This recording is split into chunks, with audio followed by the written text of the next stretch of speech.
Praise lord అండి.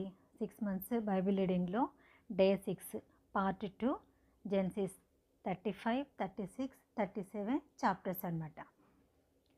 Present 35. దేవుడు యాకోబుతో, నీవు లేచి బేతేలునకు వెళ్ళి అక్కడ నివసించి నీ సహోదరుడైన ఏశావు ఎదుట నుండి నీవు పారిపోయినప్పుడు నీకు కనబడిన దేవునికి అక్కడ బలిపీఠము కట్టుమని చెప్పగా, యాకోబు తన ఇంటి వారితోనూ తన యొద్దనున్న వారందరితోనూ మీ యొద్దనున్న అన్ని దేవతలను పారవేసి మిమ్మల్ని మీరు శూచీపరుచుకొని మీ వస్త్రములను మార్చుకొనుడి, మనము లేచి బేతేలునకు వెళ్ళుదము. నా శ్రమ దినమున నాకు ఉత్తరమిచ్చి నేను వెళ్ళిన మార్గమున నాకు తోడై ఉండిన దేవునికి బలిపీఠమును అక్కడ కట్టెదనని చెప్పాను. వారు తమ ఎదురున్న అన్ని దేవతలన్నిటినీ తమ చెవులకున్న పోగులను యాకోబునకు అప్పగింపగా, యాకోబు షేకెము దగ్గరనున్న మస్తకి వృక్షము క్రింద దానిని దాచిపెట్టాను. వారు ప్రయాణమైపోయినప్పుడు దేవుని భయము వారి చుట్టూనున్న పట్టణముల మీద నుండెను కనుక వారు యాకోబు కుమారులను తరమలేదు. యాకోబును అతనితోనున్న జనులందరూ కానానులో లూజుకు అనగా బేతేలునకు వచ్చిరి. అతడు తన సహోదరుడు ఎదుట నుండి పారిపోయినప్పుడు దేవుడక్కడ అతనికి ప్రత్యక్షమాయెను కనుక అక్కడ బలిపీఠంను కట్టి ఆ చోటికి ఏల్ బేతేల్ అని పేరు పెట్టెను. రిబ్కా దాది అయిన దెబోరా చనిపోయి బేతేలునకు దిగువనున్న సింధూర వృక్షము కింద పాతి పెట్టబడెను. దానికి అల్లోను బాకూత్ అని పేరు పెట్టబడెను. యాకోబు పద్దనరాము నుండి వచ్చుచుండగా దేవుడు తిరిగి అతనికి ప్రత్యక్షమై అతన్ని ఆశీర్వదించెను. అప్పుడు దేవుడు అతనితో, నీ పేరు యాకోబు, ఇక మీదట నీ పేరు యాకోబు అనబడదు, నీ పేరు ఇశ్రాయేల్ అని చెప్పి అతనికి ఇశ్రాయేల్ అని పేరు పెట్టెను. మరియు దేవుడు, నేను సర్వశక్తి గల దేవుడను, నీవు ఫలించి అభివృద్ధి పొందుము, జనమును జనముల సమూహమును నీ వలన కలుగును, రాజులను నీ గర్భవాసమున పుట్టెదరు, నేను అబ్రహామునకును ఇస్సాకునకును ఇచ్చిన దేశము నీకిచ్చేదను, నీ తరువాత నీ సంతానమునకు ఈ దేశమునిచ్చేదనని అతనితో చెప్పాను. దేవుడు అతనితో మాట్లాడిన స్థలము నుండి పరమునకు వెళ్ళాను. ఆయన తనతో మాట్లాడిన చోట యాకోబు ఒక స్తంభము అనగా రాతి స్తంభము కట్టించి దాని మీద పానార్పణము చేసి నూనెయు దాని మీద పోసెను. తనతో దేవుడు మాట్లాడిన చోటికి యాకోబు బేతేలని పేరు పెట్టాను. వారు బేతేలు నుండి ప్రయాణమైపోయిరి. ఎఫ్రాతాకు వెళ్ళు మార్గంలో మరికొంత దూరము ఉన్నప్పుడు రాహేలు ప్రసవించు ప్రసవ వేదనతో ప్రయాసపడాను. ఆమె ప్రసవము వలన ప్రయాసపడుచున్నప్పుడు మంత్రసాని ఆమెతో, భయపడకుము, ఇదియు నీకు కుమారుడగునని చెప్పెను. ఆమె మృతి పొందెను. ప్రాణము పోవచుండగా ఆమె అతని పేరు బెనోని అనెను. అతని తండ్రి అతనికి బెన్యామీను అని పేరు పెట్టెను. అట్లు రాహేలు మృతి పొంది బెత్లెహేమను ఎఫ్రాతా మార్గమున పాతి పెట్టబడెను. యాకోబు ఆమె సమాధి మీద ఒక స్తంభము కట్టించిన, అది నేటి వరకు రాహేలు సమాధి స్తంభము. ఇశ్రాయేలు ప్రయాణమై మిగ్దల్ ఏదేరు కవతల తన గుడారము వేసెను. ఇశ్రాయేలు ఆ దేశములో నివసించుచున్నప్పుడు రూబేను వెళ్ళి తన తండ్రి ఉపపత్ని అయిన బిల్హాతో శయనించెను. ఆ సంగతి ఇశ్రాయేలునకు వినబడెను. యాకోబు కుమారులు 12. యాకోబు జ్యేష్ఠ కుమారుడు రూబేను, షిమ్యోను, లేవి, యూదా, ఇషాకారు, జెబూలూను. వీరు లేయా కుమారులు. రాహేలు కుమారులు యోసేపు, బెన్యామీను. రాహేలు దాసి అయిన బిల్హా కుమారులు దాను, నఫ్తాలి. లేయా దాసి అయిన జిల్పా కుమారులు గాదు, ఆషేరు. వీరు పద్దనరాములో యాకోబునకు పుట్టిన కుమారులు. అబ్రహామును ఇస్సాకును పరదేశులై ఉండిన మమ్రేలో కిరియతర్బాకు తన తండ్రి అయిన ఇస్సాకు నొద్దకు యాకోబు వచ్చెను, అదే హెబ్రోను. ఇస్సాకు బ్రతికిన దినముల 180 సంవత్సరములు. ఇస్సాకు కాలము నిండిన వృద్ధుడై ప్రాణము విడిచి మృతి పొంది తన పితరుల యొద్దకు చేర్చబడెను. అతని కుమారులైన ఏశావు, యాకోబులు అతని పాతిపెట్టిరి. ఆదికాండము 36వ అధ్యాయము. ఏదోమను ఏశావు వంశావళి ఇదే. ఏశావు కనాను కుమార్తెలలో హిత్తీయుడైన ఏలోను కుమార్తెయగు ఆదాను, హివ్వీయుడైన సిబ్యోను కుమార్తె అయిన అనా కుమార్తెయగు అహోలీబామాను, ఇష్మాయేలు కుమార్తెయు నెబాయోతు సహోదరునైన బాషెమతును పెండ్లాడెను. ఆదా ఏశావునకు ఎలీఫజును కనెను. బాషెమతు రగీయేలును కనెను. అహోలీబామా యూషును, యూలామును, కోరాహును కనెను. కానాను దేశంలో ఏశావుకు పుట్టిన కుమారులు వీరే. ఏశావు తన భార్యలను, తన కుమారులను, తన కుమార్తెలను, తన ఇంటి వారినందరినీ, తన మందలను, తన సమస్త పశువులను, తాను కానాను దేశంలో సంపాదించిన ఆస్తి యావత్తును తీసుకొని తన తమ్ముడైన యాకోబు ఎదుట నుండి మరొక దేశమునకు వెళ్ళిపోయాను. వారు విస్తారమైన సంపద గలవారు కనుక వారు కలిసి నివసింపలేకపోయేరి. వారి పశువులు విశేషమై ఉన్నందున వారు పరదేశులై ఉండిన భూమి వారిని భరింపలేకపోయాను. అప్పుడు ఏశావు షేయూరులో మన్యంలో నివసించెను. ఏశావు అనగా ఏదోము. షేయూరు మన్యంలో నివసించిన ఎదోమీయుల తండ్రి అయిన ఏశావు వంశావళి ఇదే. ఏశావు కుమారుల పేరులు ఇవే. ఏశావు భార్య అయిన ఆదా కుమారుడగు ఎలీఫజును, ఏశావు భార్య అయిన బాషెమతు కుమారుడగు రగుయేలును, ఎలీఫజు కుమారులు తేమాను, ఓమారు, సేపో, గాదాము, కనజు. తిమ్నా ఏశావు కుమారుడైన ఎలీఫజునకు ఉపపత్ని. ఆమె ఎలీఫజును అమాలేకును కనెను. వీరు ఏశావు భార్య అయిన ఆదా కుమారులు. రగుయేలు కుమారులు నహతు, జెరాహు, షమ్మా, మిజ్జా. వీరు ఏశావు భార్య అయిన బాషెమతు కుమారులు. ఏశావు భార్యయు సిబ్యోను కుమార్తె అయినగు అనా కుమార్తెయునైన అహోలీబామ కుమారులు ఎవరనగా ఆమె ఏశావునకు కనిన యూషు, యూలాము, కోరాహు. ఏశావు కుమారులలో వీరు నాయకులు. ఏశావు ప్రథమ కుమారుడైన ఎలీఫజు కుమారులు తేమాను నాయకుడు, ఓమారు నాయకుడు, సేపో నాయకుడు, కనజు నాయకుడు, కోరాహు నాయకుడు, గాతాము నాయకుడు, అమాలేకు నాయకుడు. వీరు ఏదోము దేశమందు ఎలీఫజు నాయకులు. వీరు ఆదా కుమారులు. వీరు ఏశావు కుమారుడైన రగుయేలు కుమారులు. నహతు నాయకుడు, జేరాహు నాయకుడు, షమ్మా నాయకుడు, మిజ్జా నాయకుడు. వీరు ఏదోము దేశమందు రగుయేలు సంతానపు నాయకులు. వీరు ఏశావు భార్య అయిన బాషెమతు కుమారులు. వీరు ఏశావు భార్య అయిన అహోలీబామ కుమారులు. యూషు నాయకుడు, యుగ్లాము నాయకుడు, కోరాహు నాయకుడు. వీరు అనా కుమార్తెయు ఏశావు భార్యయునైన అహోలీబామ పుత్ర సంతానపు నాయకులు. ఏదోమను ఏశావు కుమారులు వీరు. వారి వారి సంతానపు నాయకులు వీరు. ఆ దేశ నివాసులైన హోరీయుడైన షేయూరు కుమారులు లోతాను, శోబాలు, సిబ్యోను, అనా. దీషోను, ఏసేరు, దీషాను.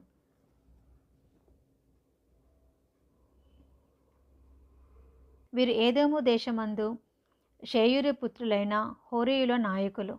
లోతాను కుమారులు హోరీ, హెమీము. లోతాను సహోదరి తిమ్నా. శోబాలు కుమారులు అల్వాను, మానహదు, ఏబాలు, షపో, ఓనాము. సిద్యోను కుమారులు అయ్యా, అనా. ఆ ఆనా తండ్రి అయిన సిబ్యోను గాడిదలను మేపుచుండి అరణ్యంలో ఉష్ణధారలు కనుగొనినవాడు.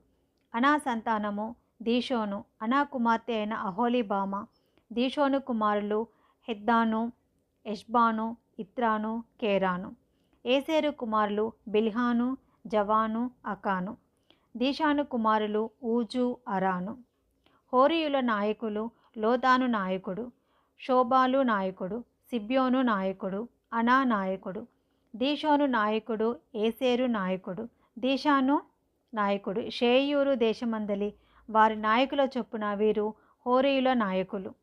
మరియు ఏ రాజైనను ఇశ్రాయేలు మీద రాజ్య పరిపాలన చేయక మునుపు ఏదోము దేశంలో రాజ్య పాలన చేసిన రాజులు ఎవరనగా బేయారు కుమారుడైన బేలా ఏదోములో రాజ్య పరిపాలన చేసెను. అతని ఊరి పేరు దిన్హాబా. బేలా చనిపోయిన తర్వాత బొస్రావాడైన జేరాహు కుమారుడగు యోబాము అతనికి ప్రతిగా రాజయ్యను. యోబాబు చనిపోయిన తర్వాత తెమానీయుడ్ల దేశస్థుడైన హూషాము అతనికి ప్రతిగా రాజయ్యను. హూషాము చనిపోయిన తర్వాత మోయాబు దేశమందు మిద్యానును కొట్టివేసిన బదదు కుమారుడైన హదదు అతనికి ప్రతిగా రాజయ్యను. అతని ఊరి పేరు అవీతు. హదదు చనిపోయిన తర్వాత మశ్రేకావాడైన షండ్లా అతనికి ప్రతిగా రాజయ్యను. షమ్లా చనిపోయిన తర్వాత నదీ తీరమందలి రహేబోతువాడైన షావూలు అతనికి ప్రతిగా రాజయ్యను. షావూలు చనిపోయిన తర్వాత అక్బోరు కుమారుడైన బయల్ హనాను అతనికి ప్రతిగా రాజయ్యను. అక్బోరు కుమారుడైన బయల్ హనాను చనిపోయిన తర్వాత హదరు అతనికి ప్రతిగా రాజయ్యను. అతని ఊరి పేరు పాయు. అతని భార్య పేరు మహేతాబేలు. ఆమె మెజాహాబు కుమార్తె అయిన మత్రేదు కుమార్తె. మరియు వారి వారి వంశముల ప్రకారము వారి వారి స్థలములలో వారి వారి పేరుల చొప్పున ఏశావు సంతానపు నాయకుల పేరు లేవనగా తిమ్నా నాయకుడు, అల్వా నాయకుడు, యాతేతు నాయకుడు, అహోలీబామ నాయకుడు, ఏలా నాయకుడు, పీనోను నాయకుడు, కనజు నాయకుడు, తేమాను నాయకుడు, మిస్బారు నాయకుడు, మగ్దియేలు నాయకుడు, ఈరాము నాయకుడు.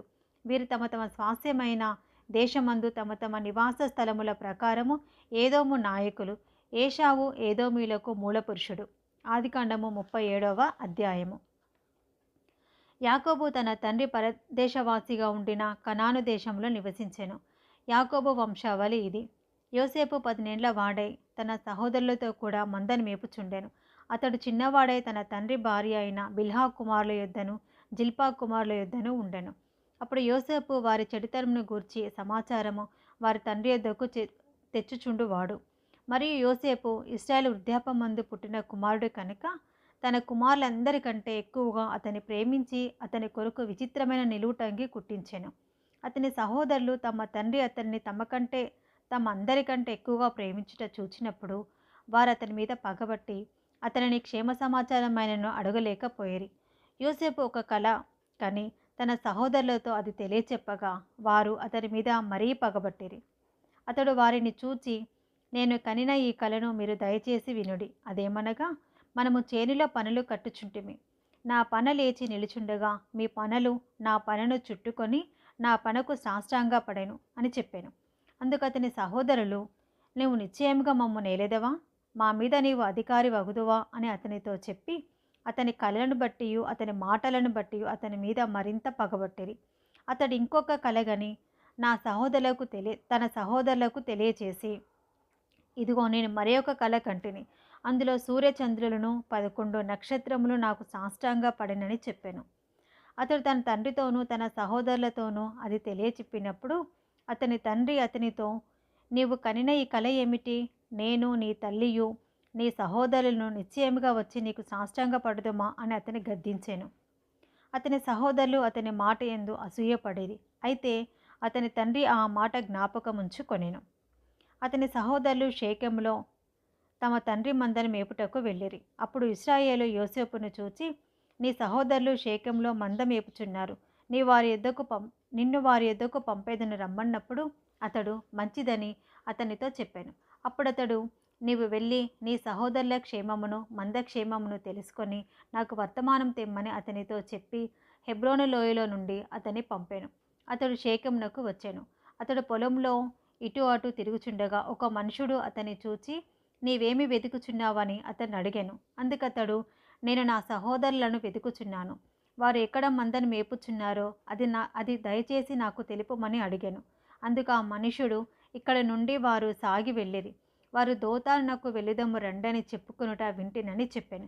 అప్పుడు యోసేపు తన సహోదరుల కోసము వెళ్ళి దోతానులో వారిని కనుగొనెను.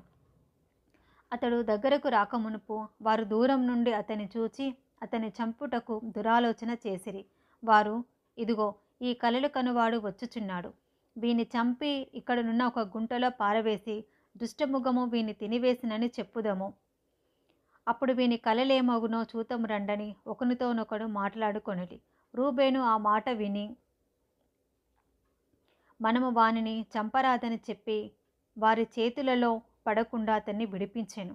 ఎట్లనగా, రూబేను అతని తండ్రికి అతను అప్పగించుటకే వారి చేతులలో పడకుండా అతన్ని విడిపింపదలచి, రక్తము చిందింపకుడి, అతనికి హాని ఏమీయూ చేయక అడవిలోనున్న ఈ గుంటలో అతన్ని పడదోయుడని వారితో చెప్పాను. యోసేపు తన సహోదరుల యొద్దకు వచ్చినప్పుడు వారు యోసేపు అంగీని అతడు తొడుగుకొని ఉండిన విచిత్రమైన నిలువుటంగీని తీసివేసి అతన్ని పట్టుకొని ఆ గుంటలో పడదోసిరి. ఆ గుంట వట్టిది, అందులో నీళ్లు లేవు. వారు భోజనం చేయ కూర్చుండి కనులెత్తి చూడగా ఐగుప్తునకు తీసుకొని పోవుటకు గుగ్గిలము మస్తకయు బోలమును మోయుచున్న ఒంటెలతో ఇష్మాలేయులైన మార్గస్థులు గిలాదు నుండి వచ్చుచుండిరి. అప్పుడు యూదా, మనము మన సహోదరుని చంపి వాని మరణమును దాచిపెట్టినందువలన ఏమి ప్రయోజనము? ఈ ఇష్మాయిల్నకు వాని అమ్మివేదం రండని, వాడు మన సహోదరుడు, మన రక్త సంబంధి కాదా, వానికి హాని ఏమీ చేయరాదని తన సహోదరులతో చెప్పాను. అందుకు అతని సహోదరులు సమ్మతించిరి. మిద్యానీయులైన వర్తకులు ఆ మీదుగా వెళ్ళుచుండగా వారు ఆ గుంటలో నుండి యోసేపుని పైకి తీసి ఆ ఇష్మాయేలీలకు 20 తులముల వెండికి అతనిని అమ్మివేసిరి. వారు యోసేపును ఐగుప్తునకు తీసుకొని పోయిరి. రూబేను ఆ గుంటకు తిరిగి వచ్చినప్పుడు యోసేపు గుంటలో లేకపోగా అతడు తన బట్టలు చింపుకొని తన సహోదరుల యొద్దకు తిరిగి వెళ్ళి, చిన్నవాడు లేడే, అయ్యో నేనెక్కడికి పోదుననగా వారు యోసేపు అంగిని తీసుకొని ఒక మేకపిల్లను చంపి దాని రక్తంలో ఆ అంగీని ముంచి ఆ విచిత్రమైన నిలువుటంగిని పంపగా వారు తమ తండ్రి యొద్దకు దానిని తెచ్చి, ఇది మాకు దొరికెను, ఇది నీ కుమారుని అంగి అవునో కాదో గుర్తుపట్టుమనిరి. అతడు దాన్ని గుర్తుపట్టి, ఈ అంగి నా కుమారునిదే, దుష్టముఖము వానిని తినివేసెను, యోసేపు నిశ్చయముగా చీల్చబడెననెను. యాకోబు తన బట్టలు చింపుకొని తన నడుముని గోనెపట్ట కట్టుకొని అనేక దినములు తన కుమారు నిమిత్తం అంగలార్చుచుండగా అతని కుమారులందరూ అతని కుమార్తెలందరూ అతన్ని ఓదార్చుటకు యత్నం చేసిరి. అయితే అతడు ఓదార్పు పొందనొల్లక, నేను అంగలార్చుచు మృతుల లోకమునకు నా కుమారుని యొద్దకు వెళ్ళేదనని చెప్పి అతని తండ్రి అతని కోసం ఏడ్చాను. మిద్యానీయులు ఐగుప్తునకు తీసుకొని పోయి ఫరో యొక్క ఉద్యోగస్తుడును రాజసంరక్షక సేనాధిపతి అయిన పోతీఫరునకు అతనిని అమ్మివేసిరి. ప్రైజ్ ది లార్డ్ అండి. ఈరోజు భాగము ఇది. God bless you all.